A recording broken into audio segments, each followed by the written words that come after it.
first meeting with a prospective client, and I'm meeting with the CFO, and I explained how brokers typically get paid. You might have to bleep this out, but he said something like, that mother making $60,000 a year? I haven't seen him in 10 months. Where do I sign?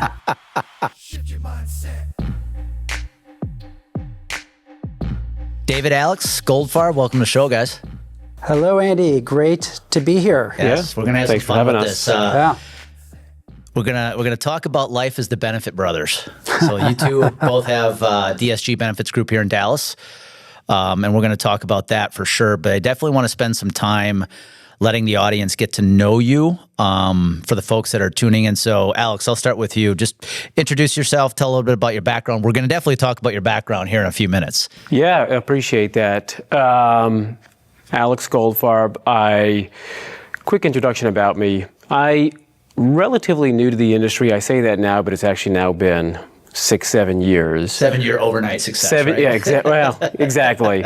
Certainly not overnight. But I started in a completely unrelated industry, in a design manufacturing company, working from the ground up, literally on the factory floor, sweeping floors, learning how to use a CNC machine, drill saws, picking up pallets, conveyor belts.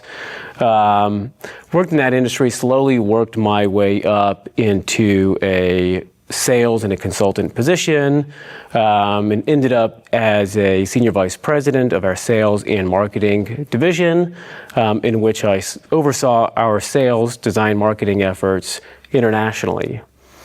That was going great. I had an early midlife crisis, and in 2019, David, older brother, he gave me a call. We had been discussing, mentioned he was relaunching DSG as a 2.0 version. Asked me, hey, would you like to help me kind of build this from the ground up? And I am an entrepreneur by heart. I mean, that's in my blood. It's in David's blood. It's in our father's blood. Going back generations. Well, your dad was in the design manufacturing as well, right? Correct, yeah. And he started multiple businesses along with his father as well. Wow. So there was a tremendous appeal to doing so and knew I could add great value. So in 2019, I took the leap of faith and ventured into the employee benefit space. What I realized beyond just having a good time of building a business, employee benefits is an extraordinarily important part of everybody's life. Yep. And I saw that firsthand working in a very blue-collar manufacturing space, understanding with these specific members how important it was to have affordable health care and to understand the benefits that they had. Yeah. And I quickly realized, hey, this is a fantastic area for me to get involved, understand it's an area where we can really improve, help people out, help organizations out in their lives. So some guys, for a midlife crisis, go out buy a really expensive car. You join in the insurance industry. I joined the insurance, correct, yes. Awesome. Well, David, how about yourself? Let's see, I got into the space just as I don't know if it's a fun fact or crazy fact. I got into this space on the September 11th. Oh, wow. Right? And I'm still in it, right? Some people would say that's a sign. He started when he was 15. That's how young he is. Exactly. I just turned 30 yesterday. But so I've been in the space for quite some time. Obviously, that dates me. I fell into the space, never thought I would be in the insurance business, in employee benefits in particular. But shortly after graduating, I knew similar to Alex, I knew I wanted to do something business related, really long-term. I wanted to kind of create my own path. And so I was talking to a bunch of people in different types of businesses, and I met somebody suggested I meet somebody, and he broadly explained this business, and kind of my takeaway was, benefits in general, it's complicated. There's a lot of opportunity, and kind of high level, it's problem solving. There are problems. You are hired, hopefully, to solve these problems, and it's consultative in nature. So started, as Alex said, looking like I was probably 13, and started working for somebody else, did that for a couple of years, and in September 04, it's crazy to even say that, started DSG Benefits Group with no real business, accounting, management, marketing background, kind of learned it Also from the ground a leap up. of faith. Major leap of faith. I will tell you what really prompted me to make that move and make that leap of faith was I got a phone call February of 2004 from the CFO of our largest client, my largest client, and he said, "Hey, David, I've got some bad news to share with you. We are moving our business back to," and it was a large national brokerage consulting firm, "but I want to let you know it has nothing to do with you. It has to do with the firm that you're with. And by the way, if you ever go off on your own or find yourself somewhere elsewhere, give me a call." So that was the decision. And a few months later, September, started the firm, and not going to bore you with the details, but kind of slowly built it up. Yeah. Fast forward 5 or 6 years, no intention of selling, but that's what they always say. Ended up selling most of the assets of the business to, at the time, a regional player that didn't really have a presence in the southwest part of the country. Well, and you sold it. I mean, how old were you? That's a young age. Yeah, I sold it. Were you even 30 yet? Sold it 2012. So yeah, I was 34, I guess, Wow. right? That's Before, our first child was born, 3 weeks before our first child was born, and I have 4 now. And those first 4 years, we had 4 kids. So joined them kind of with a mission to kind of grow this part of the market, Southwest Texas. Fast forward a few more years, things change, right? Culture changed. Priorities of the organization changed, and there were just too many things that were not aligned with my personal values and who I am, and kind of my personal value proposition that I bring to the table when I meet with employers. So I decided, you know what, I'm going to go back to creating my own destiny and relaunch DSG more or less, but very differently, obviously, now based on a lot of experience, and relaunched it with kind of a lot of intention. Yeah. I'm going to do things very differently, going to be intentional on who we work with, people that we have on staff, who we partner with, the type of advice that we provide, much more on the consultative than kind of pure spreadsheets. And it's been a few years now, and so far so good. Yeah, no, it's interesting you bring up so you went out on your own in your mid-late 20s? 24. Okay. Yeah. I think, looking back, I'd be curious to know, at age 24, I think you could almost argue it as a good time to go out on your own for 2 reasons. There's probably a little naive ignorance, right? You don't know what you don't know.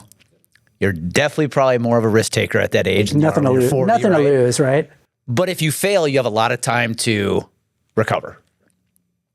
What advice, I want to get right into this, what advice would you give another advisor who might be listening, who's at that point, whether they're 25 or 35, thinking about going out on their own? I was having a conversation this morning with a client of mine about that. What advice would you give them? Any advice to be prepared for that? Well, first of all, I'd say, listen, life is short. Okay, so if you're going to do something, put some thought into it, but put a lot of thought and consideration in it. But go ahead and take that chance. What's the worst that can happen? What's the best that can happen? And obviously, I think the best that can happen is unlimited potential, and the worst that can happen is you fail and you recover and you try again. Yeah. So ton of upside, unlimited upside, and little downside. So. Again, if things don't feel right, if your personal values feel like they're being forced to change because of other folks, take that leap of faith. Yeah, I think for me, my moment, it took me 41 years to go out on my own. And what I realized... 41, Andy. So you're 60 what? It took you 41 years? Well, if I include my whole life, Okay, yes. yeah. So I was 41 years old when I went out on my own. But I think what gave me a little comfort to the point you just made, upside is unlimited potential, right? Downside is what happens. I fail. Somebody's going to hire me to sell health insurance, right? I'm not going to be homeless under a bridge. Somebody's going to hire me to sell. I'll just go back selling health insurance like I was before. And I think that for a lot of people, that's comforting. And that would be the advice I'd give. If you went out on your own, it didn't work, somebody's going to hire you to go sell for them. 100%. Right? Every agency in this country is looking for producers. And I think if you're about to take that step, you're probably pretty good at what you do Yes. already. So I definitely concur. To your point, you're not going out on your own without having some modicum of success right now. Correct. Yeah, And I would agree. now you can kind of do things that are in alignment with kind of, the way you want to run your business. So it just gives you freedom and, like you said, unlimited upside. Alex, on your end, coming back from the, being on the manufacturing side for years, how many years were you in manufacturing? 17 years. Oh, so yeah, we're not Quite just some talking a time. short stint No. here. What was your experience early on coming from, because we have clients too that come from a completely different industry. What was your experience coming into a space like benefits where you're still selling, because you were selling in the manufacturing space, but now you're selling a completely different product? Yeah, great question. My initial impression was, why does this have to be so complicated, right? I mean, there were, and as David, he took me under his wing and he was explaining how the process worked. And I just dove right into it, right? Trial by fire. And I soon realized after engaging in more and more of our client base and bringing in new clients that this really does not have to be so complicated. There are so many things that I learned, and I immersed myself in books, in tutorials, in webinars, going to seminars. There was so much fear, there's so many scare tactics being used by whether it be health insurance carriers or other advisors to push somebody in a certain decision versus this entire process can be simplified and you can achieve, employers and members can receive the benefits that they need in a relatively easy and inexpensive fashion. It just needs to be laid out and explained in such a way where they get it. Yeah, you bring up a good point. Looking back, if someone were to say, okay, what skill sets do you need to have success in the benefits industry? Sales help, right? But I would tell people there's two things I think of: psychology and math. Yes. Numbers you'll do well, but if you can read people, or I should say psychology, math, and communication. I was going to say listening. If you can communicate what we do in a very simple way, you will do just fine. And I think that is a skill set a lot of advisors lack. They actually make it more confusing. And I would say one of the advantages that I actually brought when I started going to meetings with our clients with David, and he's got decades of immersion in this. I realized that on some of these meetings, there was some bouts of confusion on the employer side because he was getting extraordinarily technical, right? Whether it be in stop loss or different types of catastrophic coverage. And over a short period of time, I was able to use my naivety to an advantage, right? And just kind of dumb it down a little bit and take things on more of a macro perspective and say, kind of here are the options and here is what you're looking at from an overall plan or a cost perspective. Yeah, that's really, really good point. Before I bring it back to you, I want you to share a story, Alex. So we talked about sales. Number one, am I right in saying selling in the manufacturing industry, was a lot of that based on price? Or was it just as much relationship driven as it is here in the insurance I would world? say there is a good chunk on price, but there's also quite a bit of relationship involved as well. Okay. And we agree that being good at selling in this industry takes a little guts, right? You have to be bold. Share the story you shared offline on some of the things you had to do in the design manufacturing to win the business of prospective buyers. Yeah. So early in my career, in order to get in front of people, I had a client base literally all over the world. East Coast, we're in Dallas. East Coast, West Coast, as far as the UAE and Asia. I would fly, let's say, to New York, and I would camp out in front of a prospect's office. And if they're working in a large office building, catch them as they're coming out for lunch and run into them and explain, apologize for just intruding. I was in the neighborhood, right? Little did they know you just came from Exactly. JFK. Yeah, I was in the waiting all day neighborhood. for you to come out. Yeah. While I'm here, I want to see if can I grab 10 minutes and buy you a cup of coffee? And they genuinely appreciated that. Especially that New York attitude. Exactly. Yeah. They love the hustle, and they Yeah. love that you're actually trying to get their attention and being aggressive about it. So you I would found get a plane ticket, jump on a plane, actually not have confidence they actually may be there. Oh, I would have no meeting You're set really up. going there with the hope they're going to be there that day. Go there, plan a trip for 2 or 3 days, and I am just That's bumping impressive. into people. I'm curious, do you take that same approach at all now with insurance as far as like trying to get in front of a big group? Do you utilize similar tactics? That's pretty impressive. I do. I use a little bit, and as I'm getting older, I use a little bit more, a little bit of a different tactic. Yeah. We've got tons of data, a lot of insurance professionals do as far as how a plan's running, what plans a group might be offering, can leverage some of that data and start an initial conversation that way. So you have like some intel. Some before, intel, yeah. right? Yeah. Wiser with age, right? Exactly.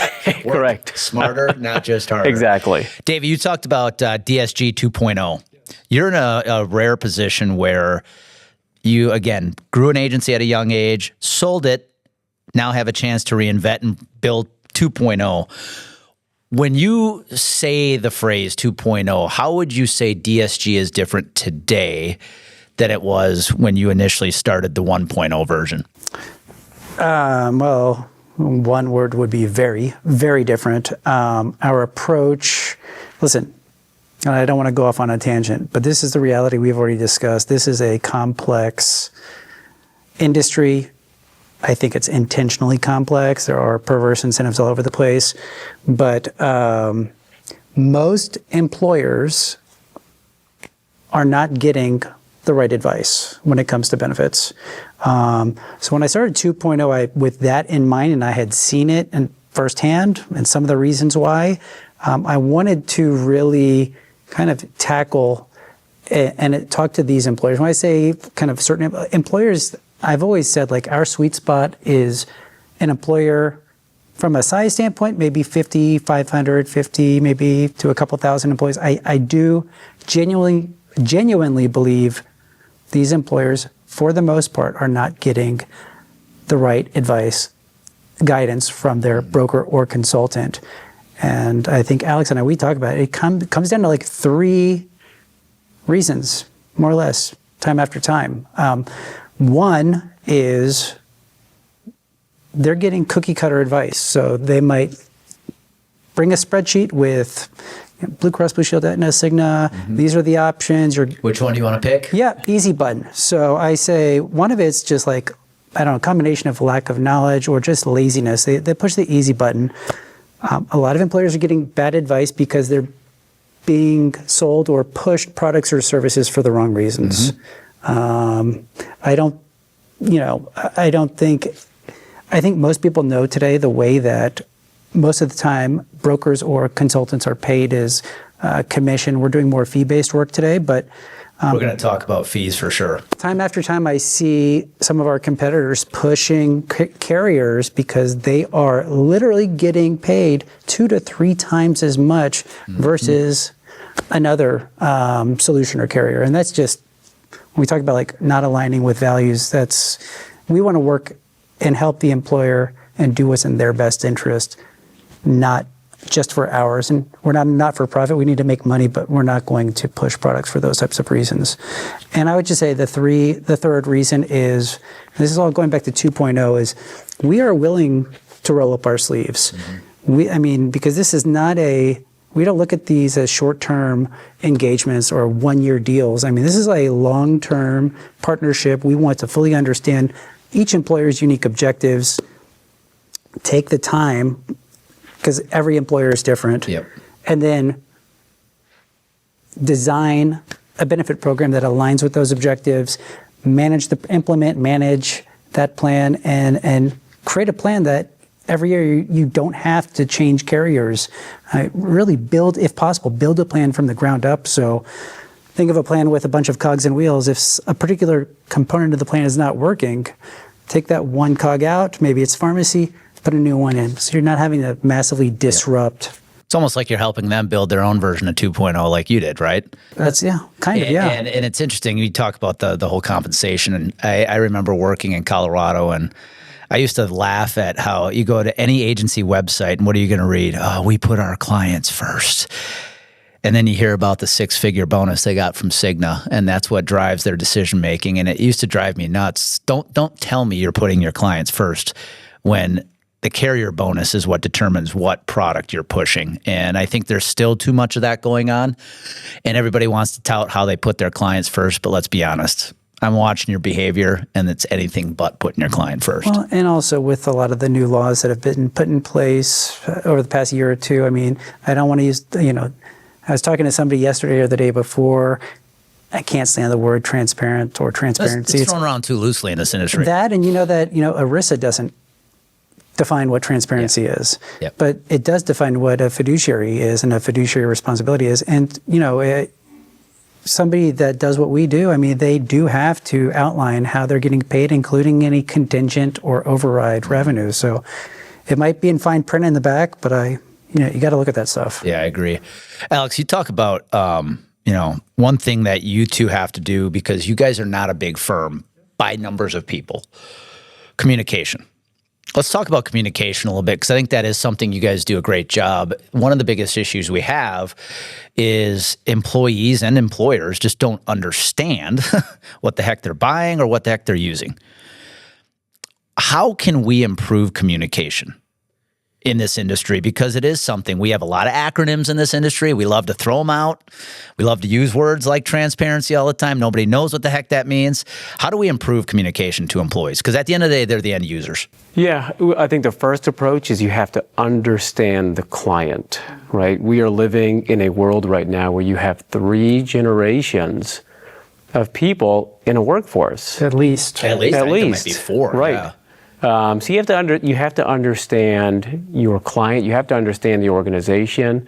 If you have members that are all baby boomers or that are older, they might not be keen to, here's this new app to download, and here's everything that you need to know about your benefits plan on this app. Right? That is a surefire way to confuse people more and not receive the engagement you want. So once you understand the type of members, the appropriate generations you have as a workforce, then you target specifically what's going to be most impactful, whether that be old school print and mailing information, whether that be monthly lunch and learn at facilities, or if it's a younger generation, talk about different technology platforms that might be more appropriate to help educate those members. Alex, wouldn't you say the world that we live in today, the reality is most companies have a multi-generational workforce. Yes. So going back to that one-size-fits-all will not work, will not be effective. Members, employees will not understand benefits, because if you're a Gen Z employee, sending these big benefit guides, printed benefit guides, mailers, I mean, that's not the way to most effectively communicate, engage, and educate those. TLDR. Give me the shortened version of this, right? Yeah, exactly. So it's for those folks, it's bite-sized messages. Simplified. Well, and I think it's even the same case. To your point, we still have baby boomers in the work. My mom's a substitute teacher still. She's a boomer, all the way down to Gen Z, right? The amount of loyalty baby boomers have for their doctor compared to Gen Z. Crazy. It is night and day. So if you're going to bring in an option like direct primary care, you have to understand, if you've got boomers in your workforce, they're not leaving their doctor. Not going to work. Or like somebody's pushing an HMO versus a PPO, and there's massive disruption. That's not a good, even though you might be saving 10%, you're going to have disgruntled employees and possibly employees leaving the company. Yes. So to answer your question, how do we how do we combat that? How do we solve that problem?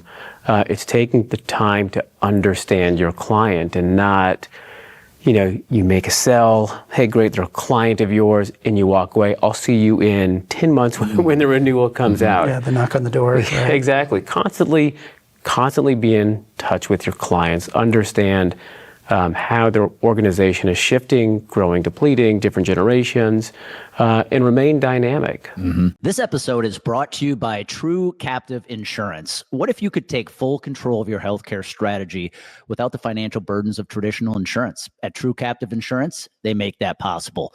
As the only captive in the nation that puts up the majority of collateral on your behalf, they provide financial flexibility from day one, making them an advocating partner for their customer success. True Captive's fully customizable plans and cost-saving strategies ensure you never have to choose between affordability and quality care. It's time to break free from the limitations of conventional insurance. Take the next step today. Visit truecaptive.com and discover a smarter way to manage healthcare. That is truecaptive.com. How do you guys do that? Again, you're competing in a space where you're going up against a lot of bigger organizations, and we know what they're going to be touting, right? We have so many more people and resources than DSG does. How do you sell that, though, to a larger organization when they're looking at hiring a firm like yours and you're not big by people? How do you combat that? What I have personally found, and as a kind of a newer producer, when I was first getting started, I faced that challenge a lot. And what I found to be the most acceptable and the honest response was with a company like DSG, we're a smaller independent firm, based on their core values. And at DSG, we're huge on transparency. Oh, he did it, Alex. I did it. But based on having high integrity. You want to do what's right, and we are not going to push a product for financial gain. Yeah. And I found that a lot of the first few new cases that I took on that were relatively bigger in size, I found what they were currently on was due to financial gain. And it was just unbelievable. And as long as you can show that and communicate that to them, like, holy crap, I can't believe I've been doing this for so long. And you do enough of that, it does grow to referrals and recommendations. Well, a great example. I can't remember. It was a case you guys and ultimately, I think, took over. What was it, 70, 80 lives, and the advisor was making $100,000? That's crazy. There's so many examples of that, right? And kind of going back to your question too, like, you don't know what you don't know. So a lot of these relationships, our goal is not to create breakups, but it kind of is. Let's be honest, we're trying to do business at the end of the day. We sit there, first of all, there's a reason why we were invited into that meeting, right? And we do a lot of listening. But kind of once we kind of have an idea of what's going on, we ask a few pointed questions. And then there are a lot of things that bring me joy in this space, but when the light bulb turns on and they're like, I can tell, why have I never heard of this? Or, goes back to some of those three reasons, right? And I'm not going to necessarily say that in a meeting, but listening and just providing, it's consulting and letting them know what's out there and letting them know that there are different ways to skin the cat. I don't like that analogy, but there are different ways of doing things. We're different. The approaches that we might suggest are likely going to be different than what you've heard in the past. Yep. And if you're happy running on that hamster wheel, we might not be the best fit. Might not be the best fit, yeah. And we're okay with that. Yeah. I feel like we should be playing a game right now. Every time we say the word transparent, we should. Did I say it again? No, you didn't. But I'm like, I feel like we just play a game. How many times we could use that word in this episode? To that point, though, with transparency, you talked about one of the things, I agree with you. I think we have to empathize with the employers because they only know what they know, right? And what they've been taught.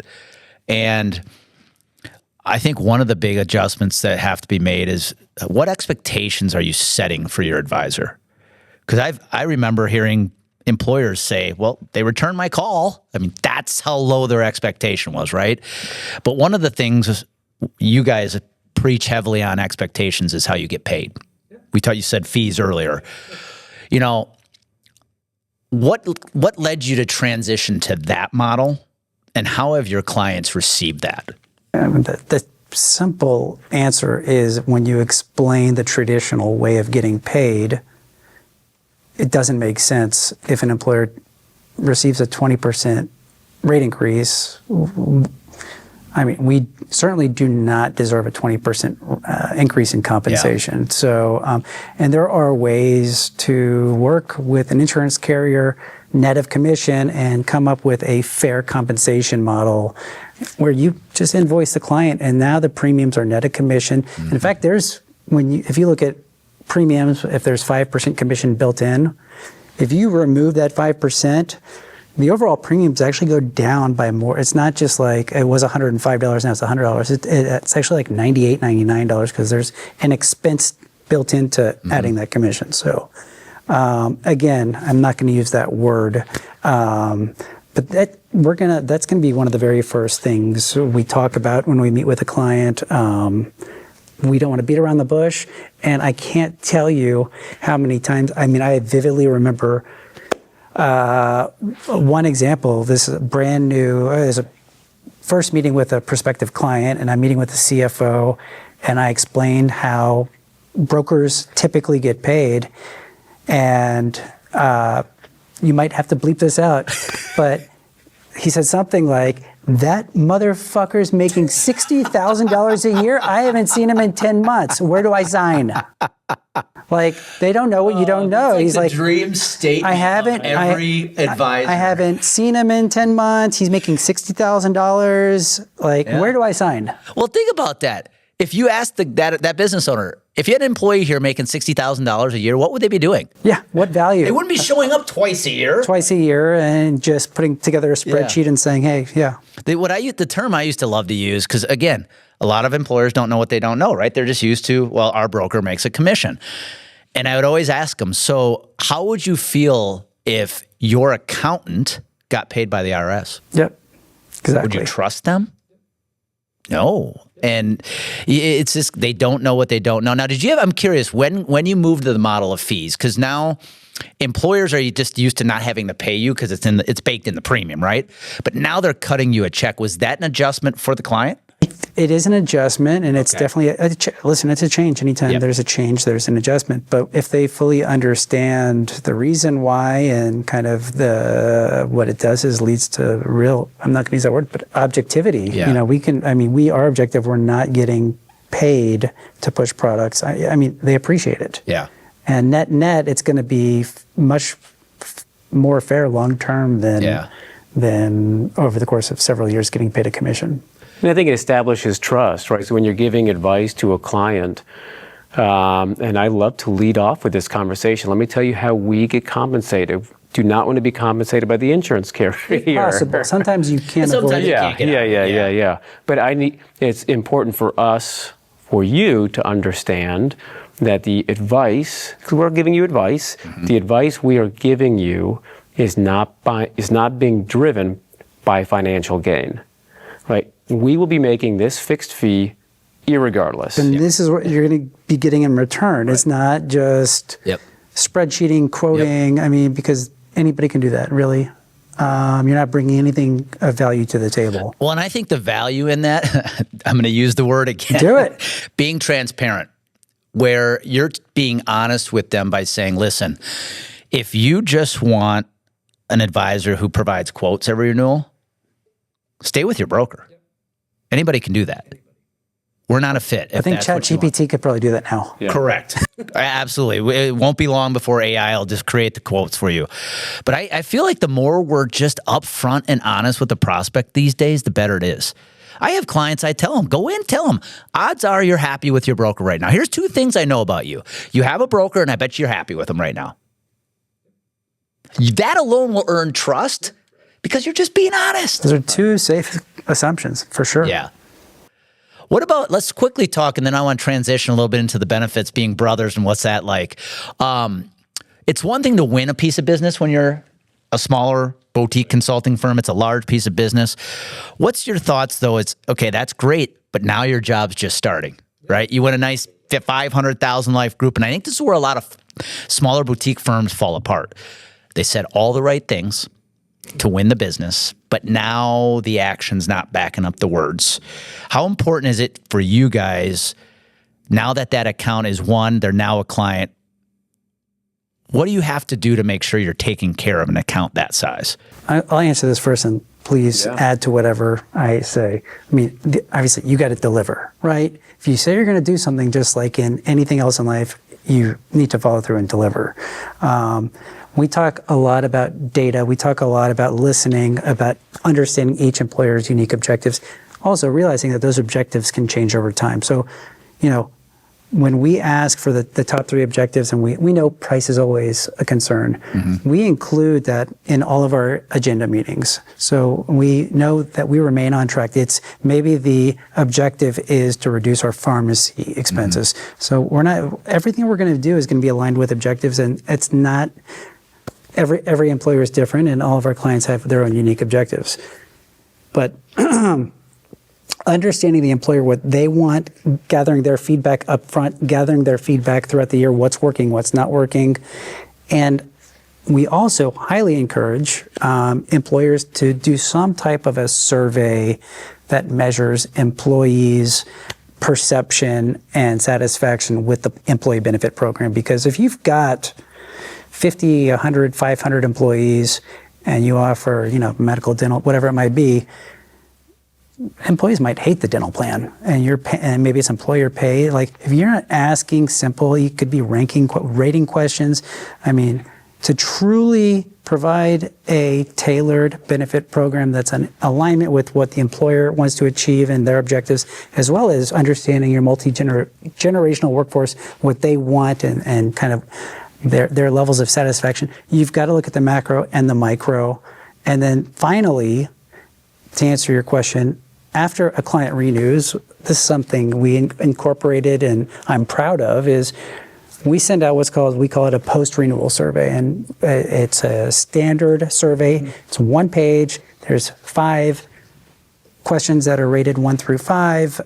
There's some open-ended questions. But again, understanding what we need to do to provide the highest level of service to the employer is paramount to DSG 2.0. I think that's one thing you guys do a really good job of, is getting constant feedback from the client. I think a lot of agencies are too afraid to ask.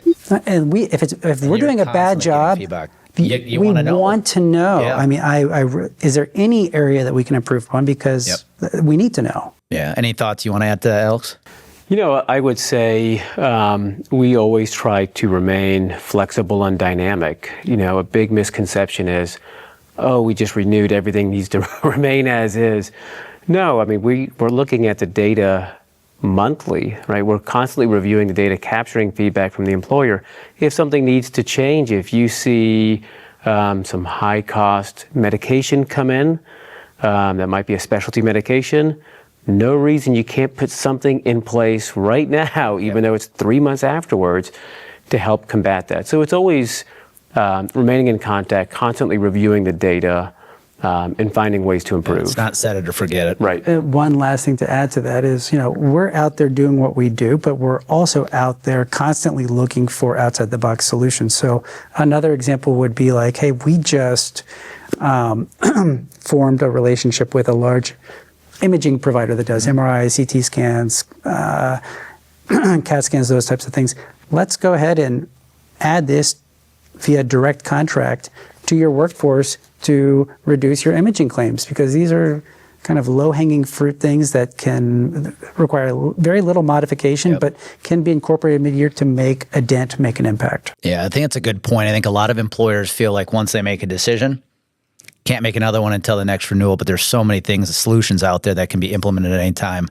You've been in the business now how long, Alex? A little over 6 years. Okay. What's it like to work with your brother? It's good. Be transparent. I think we both have both similar and different skill sets that complement each other well. To be more specific, He's a jerk. Now, to be more specific, and perhaps this is just from my manufacturing background, I look at things from a very structured, organized efficiency standpoint, right? I mean, when I see him like doing things. I'm the visionary. If you're talking about EOS, I'm the visionary. Yeah, I would say visionary. My kind of guy. And when I see, it's like, David, you could have gone from step 1 to step 5, and we didn't need step 2, 3, and 4. There was no reason to do this. We can go right here to here. Finding inefficiencies, I think it's impactful.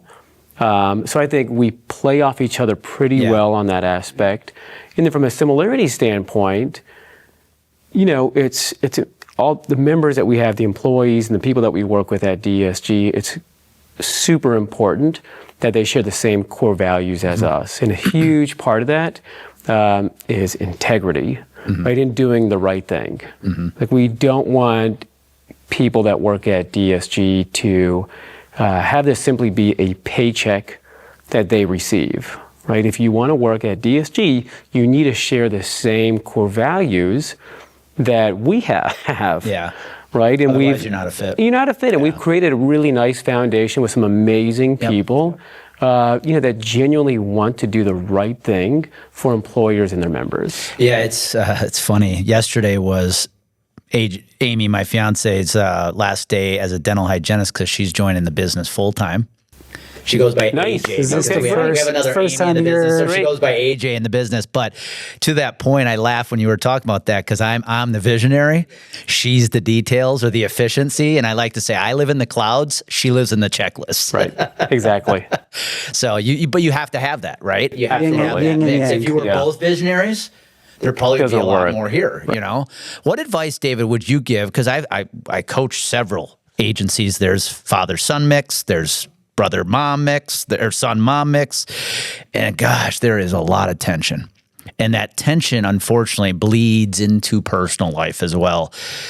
How have you guys been able to make sure, like, hey, even if there's a little tension in business, we can't let it bleed out into our personal lives? Yeah, I'm not going to repeat that word, but that's part of it. There's a T word. We'll just go with clear. Yeah. Clear. No, but listen, before, I should say maybe when we first started having this conversation of the possibility of working together, Alex and I both, I mean, obviously we love each other, and many times when you have a family business, things don't work, and there are some terrible, sad stories that happen. So it's like being upfront and honest and getting ahead of problems and being open and honest is paramount. Yeah. And kind of just knowing we both have the same vision, and we both complement each other. I have many weaknesses and a couple of strengths, and Alex has many strengths and a couple of weaknesses, but they complement each other. Yeah, we share the same objective. Yeah. I mean, we all have the same. North Yeah, we've Star. got the same ultimate goal. Yeah. And as long as you share that same vision, that same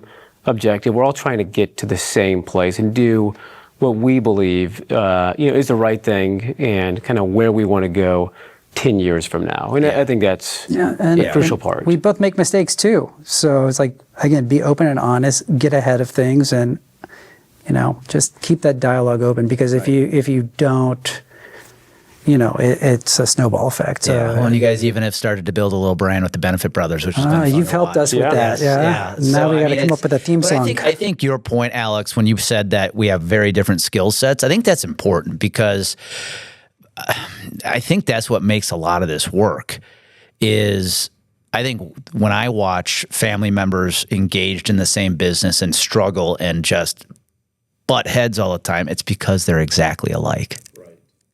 No, we're partners. I mean, that's it. And it's having the right people in the right seats is paramount. And I think, What advice, I'd love to hear from you guys as we start to wrap this up, what advice would you guys give, what you've done a good job of, again, as a boutique, there's a lot of firms out there like you around the country who have that goal of wanting to go after bigger business. And there's a couple fears that come up, I think. One, the fear of, well, if we start focusing here, our smaller clients who've been with us forever, are going to get offended. They're not going to like that. But I also think there's a fear of going upstream because they haven't done it before. And there was probably a point, I'm guessing the 1.0 version of DSG, if I had to guess, probably had a lot of smaller businesses than 2.0 does. What perspective shift did you make to allow you to go upstream with more confidence? I think it's going to be just time after time having these meetings with kind of larger employers. You know, I see the same problems. I see the same thing. You don't know what you don't know, and I see the same solutions being provided. So that obviously helps from a confidence standpoint. And obviously, once you get a couple of wins, that helps as well. But yeah, we have different service models too, kind of talking about offending kind of maybe our smaller clients. Yeah, I mean, the smaller clients, they don't need the actuarial analysis or the predictive modeling that some of our larger ones do. And as long as they get kind of the service that we tell them we're going to deliver on what we're going to be able to provide you, I think we've got, and our surveys tell us that too. I mean, following through is key. Go ahead, Alex. Yeah, and I would say you'd be very surprised that even on these upstream clients, employers with 2,000, 3,000 lives, they have the exact same holes, the exact same problems. I always said same problems, as your more employer zeros in the with budget. 50 lives. I mean, you could see someone, 3,000 lives. Well, tell me about your carrier history. What have you been doing? Oh, Blue Cross. For how long? 10 years. Have you changed plans? No, the advice that we were given is just to kind of renew as is. Okay, well, what else are you doing to help your members understand? Oh, the carrier sends out notice.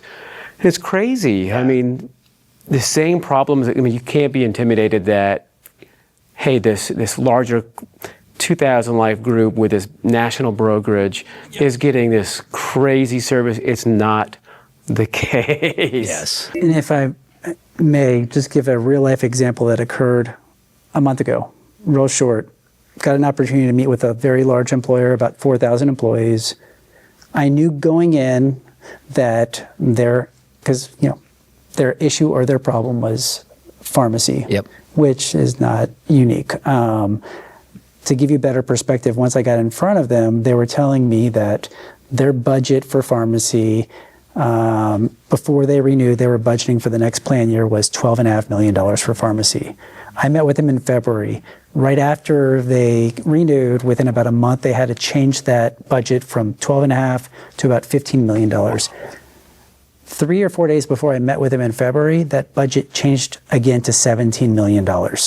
So in 3 months, that's a $4 or $5 million, again, much larger employer having the same experience that a lot of our smaller clients have. So it's out there. Yeah, that was how I thought. I remember meeting with groups in Colorado. One particular, met with a group with 900 lives, fully insured. They were fully insured because their broker said you shouldn't be self-funded if you have less than 1,000 employees. I love that.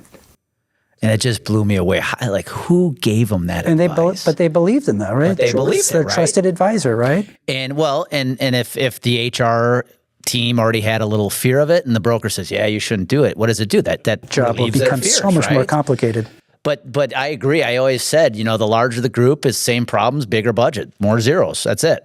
And I think in some cases, working with large groups, you actually realize there's more efficiency. It's easier. They've got more sophistication on their end. So they know exactly what they need you to do. They're going to take care of what they need to do. They're not relying on you for everything. It can be almost more hands-off sometimes in those smaller groups. I find you're not the de facto HR. On the smaller groups, you're the HR group, and you've got the business owner calling you. On the larger groups, they've actually got dedicated HR teams, not a single person, teams to help address those. So I completely agree. The larger the groups, it's more efficient. Well, guys, I really enjoyed this conversation. Thank you for taking the time to do this. If somebody was listening and they're like, hey, I'd love to, pick their brains, even though I hate that phrase, but I'd love to reach out to these guys. What's the easiest way to do it? call us. We're willing to help. So I don't care who it is. We're willing Find to help. David and Alex on LinkedIn. LinkedIn You is guys going to are be the putting out best. some articles and content, which check is us great. out on LinkedIn. We post a lot of good content. Give us a call, shoot us a note. We're happy to help. This is the Benefit Brothers. Thank you. Thanks, guys. Appreciate it. Thanks, Andy. That's all we got for this episode of the Accelerate Your Insurance Sales Podcast. One of the most valuable things you can do to help us and other new potential listeners find our show is for you to rate the show and leave a review. So as a special bonus for you, if you leave us a review, take a screenshot of your review and send it to me as a DM to my LinkedIn profile. I will send you a free copy of our LinkedIn Diamond Playbook, our proven 4-step strategy to grow your business on LinkedIn. So go right now, leave us a review, screenshot it, and send me a DM on LinkedIn. Also, please share this podcast with anyone you think would enjoy it. That's it for now.